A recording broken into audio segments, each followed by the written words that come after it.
안녕하세요. 역사쌤 김주한이쌤입니다. 여러분, 오늘 살펴볼 내용은 전두환 정부에 대해서 살펴보고자 합니다.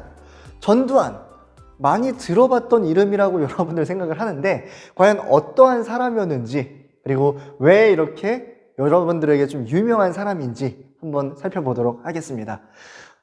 안 유명할 수도 있어요. 네. 자, 전두환 정부라고 딱 얘기를 했을 때 우리는 이제 이 정부를 뭐라고 얘기를 또 하느냐, 신군부라고 얘기를 합니다. 신군부. 자, 근데 신군부가 무엇이냐? 새롭게 나타난 군사정부란 뜻이야.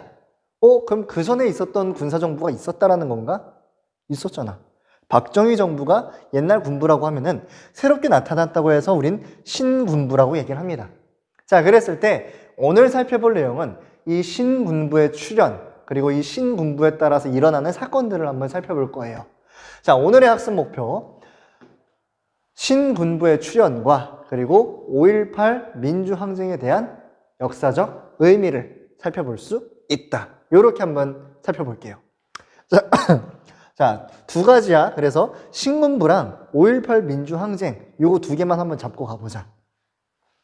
자, 우선 첫 번째로 신군부가 어떻게 나타나게 되는가? 신군부의 등장 한번 살펴볼게요. 자, 우리 저번 시간에 유신 정권 마무리하면서 가장 큰 사건이 뭐였죠? 그렇지. 가장 큰 사건은 뭐니 해도 유신의 심장이 무너진 거잖아. 박정희 대통령이 암살당한 사건이었잖아. 그게 뭐예요? 10.26 사태였단 말이야. 중앙정보부장이었던 김재규가 박정희 대통령을 암살한 거야. 그러면서 당시 우리나라의 상황은 어땠을까요? 그럼 엄청난 혼란이었어. 혼란과 아주 슬픔의 도가니였습니다. 당시 우리나라. 자, 그랬을 때 이 혼란을 누군가는 잠재워야 돼. 그래서 임시적으로 대통령을 뽑습니다. 어디에서? 당연히 통일주체 국민회의겠지? 거기에서 누가 대통령으로 선출이 되냐? 자, 이렇게 해서 최규하가 대통령으로 선출이 돼요. 그래서 이 분을 이제 중심으로 하여서 이 혼란스러운 상황을 좀 이게 정리를 하려고 해. 물론 계엄령 때리고요. 자, 그러한 과정에서 이 신군부 친구들이 이제 등장을 하게 되는데, 이 친구들은 왜 등장을 하게 됐느냐? 자, 우선 이 친구들 같은 경우는 어떻게 만들어지게 되냐면은 박정희 대통령이 권력을 유지하기 위해서 각 분야에 이제 막 자기 세력들을 심어 놓는단 말이야. 특히 자기의 기반이 되는 군부 세력, 군대에 새로운 엘리트층을 만들어 놓는 거야. 그 친구들이 누구야? 바로 신군부, 이 친구들이라는 거야. 거기에서 대표적인 인물 전두환, 노태우, 이러한 사람들이 있습니다. 그랬을 때 이 친구들 같은 경우는 본인들의 그 권력을 잃어버리기 싫은 거지. 그러면서 무슨 사건을 일으켜요? 12 사태를 일으킵니다. 자, 이게 다 지금 몇 년도에 일어난 거냐면은 1979년이야. 12.6 사태에서 바로 대통령 뽑고, 근데 갑자기 12.12 사태, 요 내용이라는 거야. 그러니까 누군가는 12.12 사태를 민주주의를 위한 이런 소리를 하고 있는데 아닙니다. 신군부가 본인들의 권력을 유지하고 싶은 그러한 욕망이라고 여러분들 기억하시면 돼. 그러면서 12.12 사태는 역사적으로 뭐라고 얘기를 하느냐, 이거 같은 경우는 유신 체제의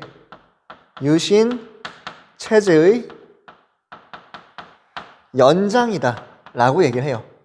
연장. 그러니까 이게 박정희 꿈나무였단 말이야. 이 사람들이. 그랬을 때 얘네가 그냥 권력을 다시 잡은 거? 이거의 연장이라는 거지. 그 내용들을 여러분들 기억하셔야 돼. 그러면서 이 당시에 어떻게 각종 정치 인사라든가 정치, 언론 탄압합니다. 조용히 해. 지금 우리의 사건들 너희가 함부로 얘기하지 마. 이렇게 얘기하면서. 그러면서 이러한 내용으로 여러분들 신군부가 등장했다라는 것을 기억하시면 되겠습니다. 자, 신군부 등장 이렇게 정리를 하고요. 자, 이 상황을 바라보는 국민들의 입장은 어땠을까요? 아니 민주주의 이제 곧 눈앞에 있는 줄 알았는데 박정희 대통령이 죽은 건 슬프지만 이제는 독재 정치가 물러나고 우리 손으로 대통령 뽑을 수 있는 건가? 혹은 그렇게 생각을 했었는데 갑자기 누가 새로운 군부가 등장을 했어요.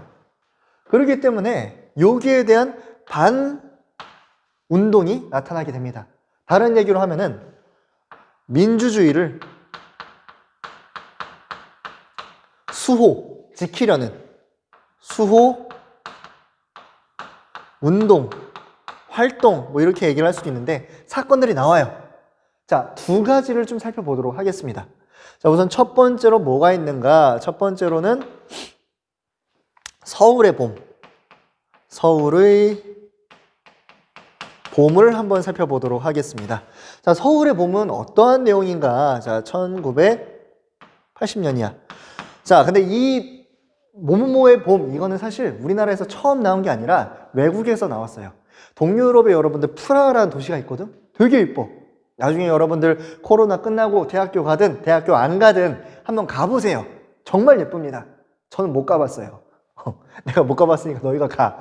자, 그랬을 때 이 프라하라는 도시가 있는데 당시 어떠한 상황이었냐면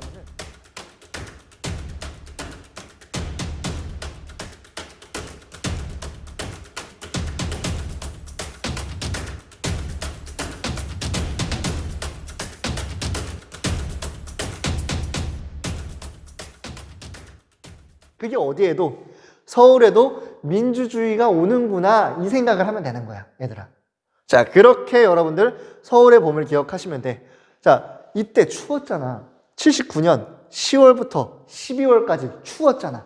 겨울이잖아. 근데 언제? 이제는 따뜻해지는 우리나라에도 민주화의 봄이 오는구나. 자, 당시에 많은 대학생들 그리고 많은 사람들이 서울역에 모여서 무슨 얘기들을 하느냐. 우선은 신군부 너희 나가. 니네 뭔데? 더불어서 유신 체제 똑같은 말이죠. 유신 체제 더 이상 하지 마. 더불어서 야, 계엄령 그만해. 계엄 해제. 더 이상 우리의 지금 불안감으로 인해서 우리의 자유를 억압하지 마. 이러한 내용들을 주장한단 말이야. 근데 요걸 받아들인 신군부 알았어 하겠어? 그랬으면 여기서 끝! 집에 가! 이러겠지? 절대 안 하지. 지금 미쳤다고. 조용히 해. 닥쳐. 자, 요거를 신군부는 수용하지 않습니다. 그러면서 계엄령을 전국 확대해버리고요. 정치 인사, 본인들 정권에 반대하는 정치 인사들을 가둬버린다라는 거지. 그러한 모습들이 나타나요. 요 안에서 누구 있어요? 김대중 대통령, 전 대통령이죠. 그러한 분들을 이제 가둬두는 그러한 모습들을 보이게 됩니다. 딱 이렇게 했을 때 신군부 생각에 뭔가 뭐 본때를 보여야 된다고 생각을 합니다. 그러면서 어디를 한번 이렇게 해볼까 생각을 해요.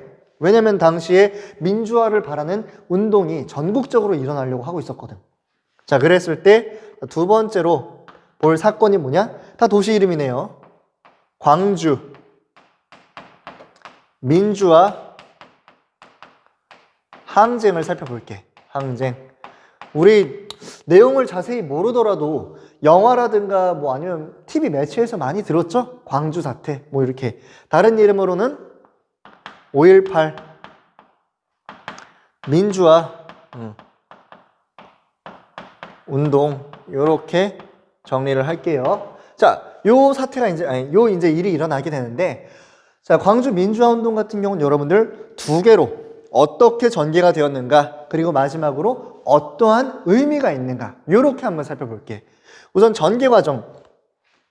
자, 서울의 봄이 있은 지 바로 직후에 이 신군부 같은 경우는 이렇게 억압 정책을 펼칩니다. 그러면서 광주에서 사람들이 화가 나가지고 언제 5월 18일 날 전남도청 앞에서 모입니다. 그리고 무슨 얘기를 하겠어? 이 내용들을 똑같이 얘기를 하는 거지. 신군부 물러가라. 유신체제 더 이상 지속하지 말자. 계엄령 해제하라. 그리고 막 각종 이제 정치 인사들 풀어줘라. 이러한 내용들을 얘기한다는 거야. 그런데 이러한 과정에서 신군부는 뭘 투입하게 되느냐? 시위를 진압하게 되는데 공수부대를 투입합니다. 공수부대. 공수부대는 여러분들 되게 빡센 부대예요. 쌤은 군대를 조금 편한 데를 갔다 왔거든? 편하게. 근데 공수부대는 이제 막 낙하산 퓨! 막 이렇게 힘들어. 힘들어. 그랬을 때 여러분 군인의 그러한 목적은 뭐야? 의무는 뭐야? 적으로부터 국가와 국민을 보호하는 거잖아. 근데 지금 뭐야? 공수부대를 광주 시민들한테 투입을 했어. 광주 시민은 우리의 적입니까? 적이라고 하는 사람들도 있어요. 자, 그랬을 때 어쨌든 군대가 지금 국민을 향해서 총뿌리를 겨눈다라는 거지. 자, 그러다 보니까 요 과정에서 누가 광주 시민들이 많은 피해를 입게 되고요. 그 안에서 본인들의 몸을 지키기 위해서, 가족들을 지키기 위해서 시민군을 구성합니다. 시민군.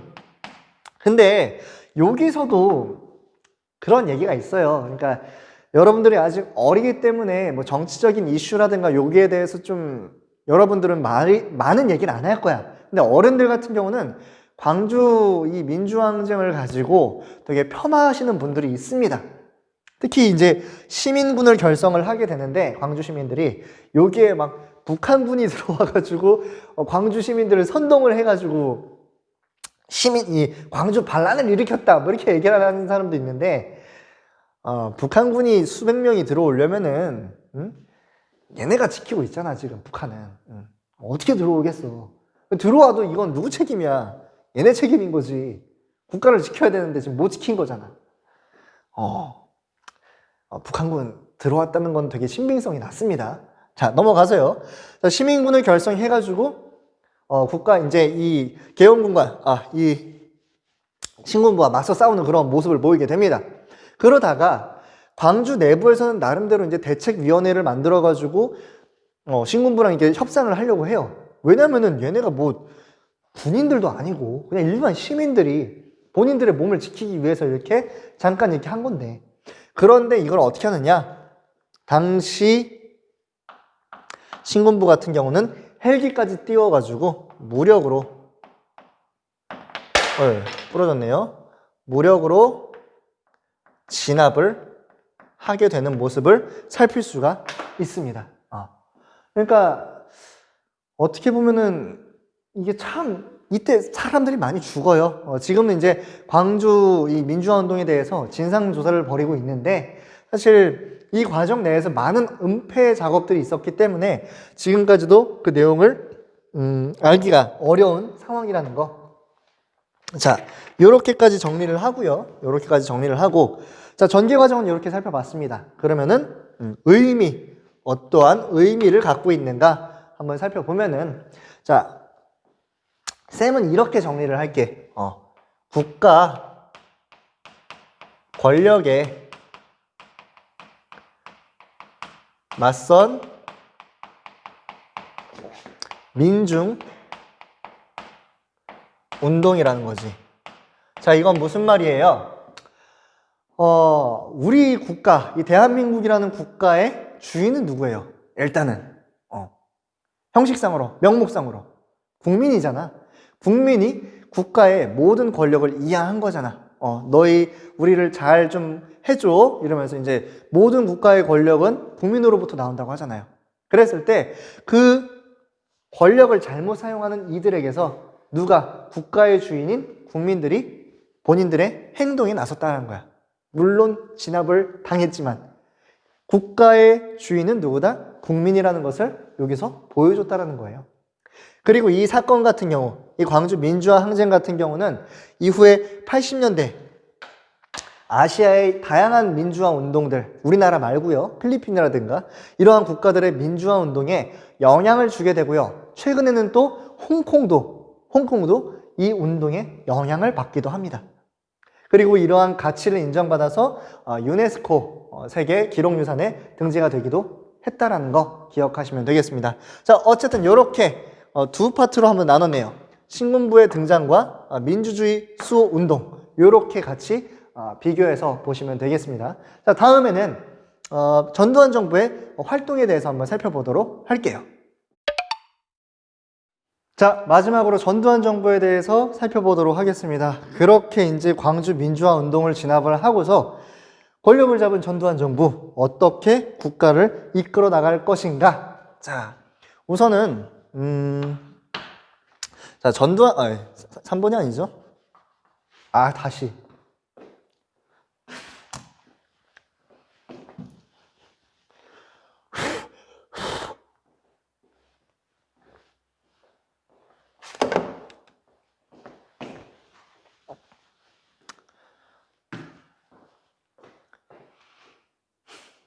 자, 마지막으로 전두환 정부의 활동에 대해서 한번 살펴보도록 하겠습니다.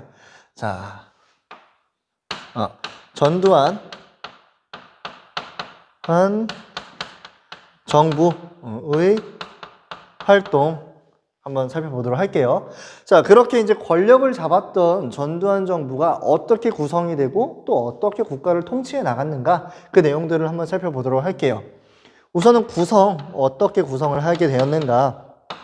자, 5.18 민주화 운동을 진압을 했습니다. 그런 다음에 이 신군부 세력 같은 경우는 뭘 만들게 되느냐? 자, 국가, 보위, 비상, 길어, 대책,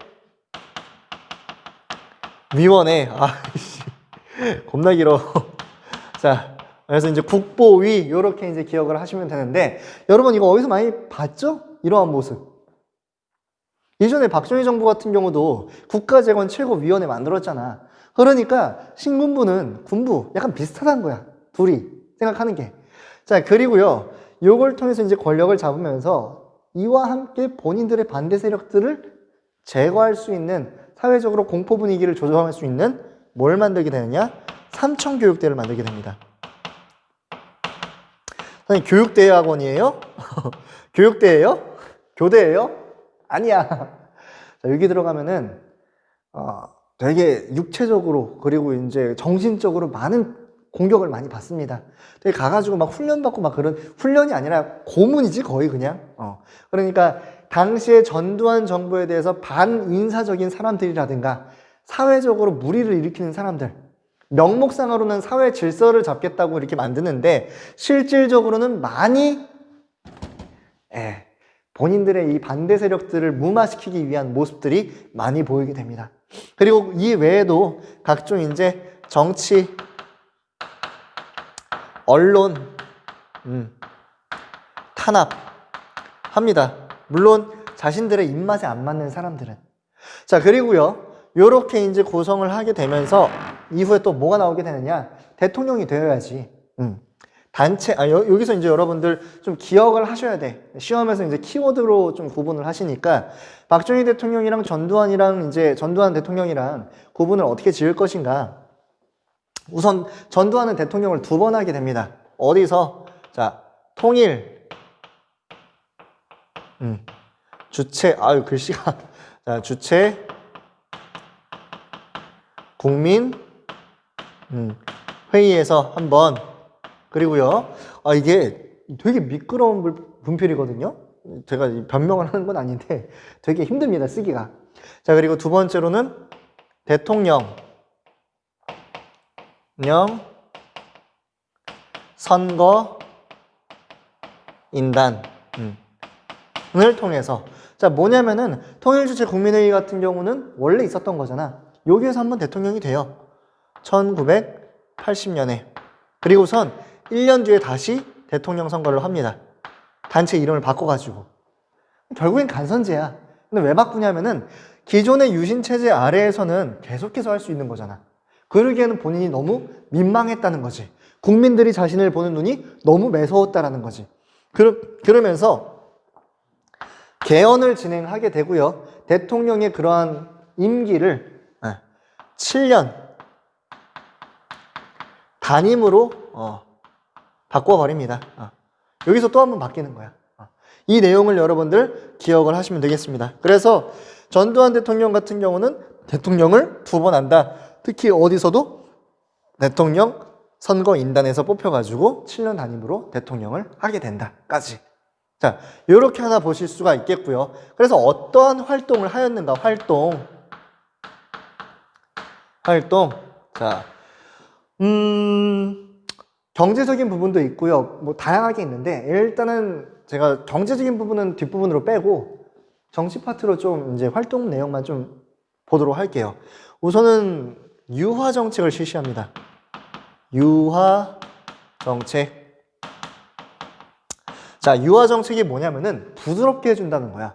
우리가 초반에 너무 빡세게 굴렸지 너희? 미안해. 근데 나 그런 사람 아니거든? 우리도 이제 처음에 무서웠던 사람이 뒤에서 좀 잘해주면은 되게 좀 달라 보이잖아요. 그런 거랑 비슷한 거지. 야, 우리가 국가 위기 상황이었으니까 이렇게 엄하게 했던 거지. 우리 그렇게 나쁜 사람 아니야? 부드러운 사람이야? 이러는 거야. 그러면서 몇 가지 정책들을 여러분들 기억하셔야 돼. 뭐 이제 야간 통행 금지 이거 없애고요. 이제 밤늦게 돌아다녀 그냥. 그리고 이제 두발 교복. 니네 알아서 해. 입지 마. 일제 잔재? 알았어, 입지 마. 교복 입지 마. 자, 그리고 또 뭐가 있을까요? 뭐 프로야구. 야구. 야, 야구 보고 싶어? 야구 봐.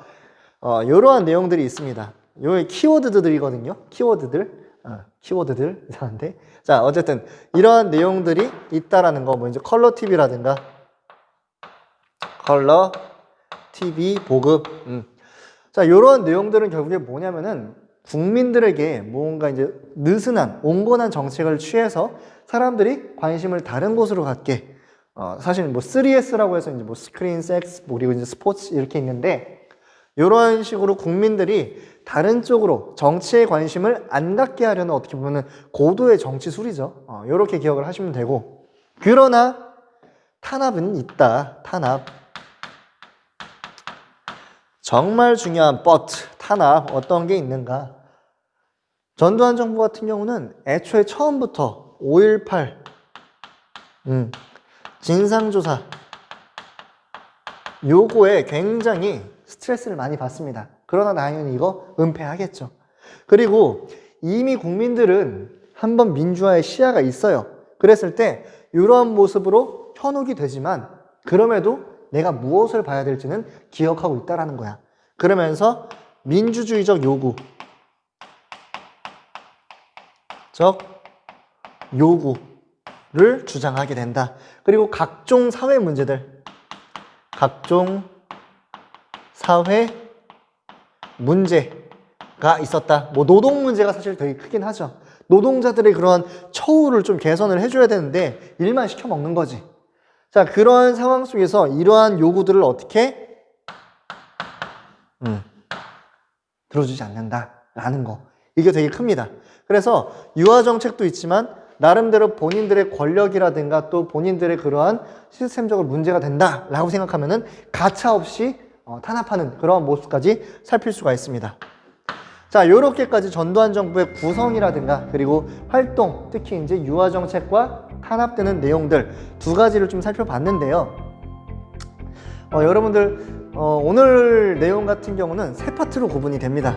신군부의 출현, 그리고 민주주의를 위한 노력, 그리고 요렇게 다음 시간에는 어떤 내용을 살펴볼 거냐면은 이 전두환 정부 그리고 독재 정부의 마무리, 거의 끝이라고 할 수 있는 그러한 사건이 나타나게 됩니다. 영화로도 잘 만들어졌고요. 그러한 6월 항쟁에 대해서 살펴보고자 하겠습니다. 자, 마무리가 조금 매끄럽지 않았는데 양해를 해주시고요. 다음 시간에 만나 뵙도록 하겠습니다. 안녕.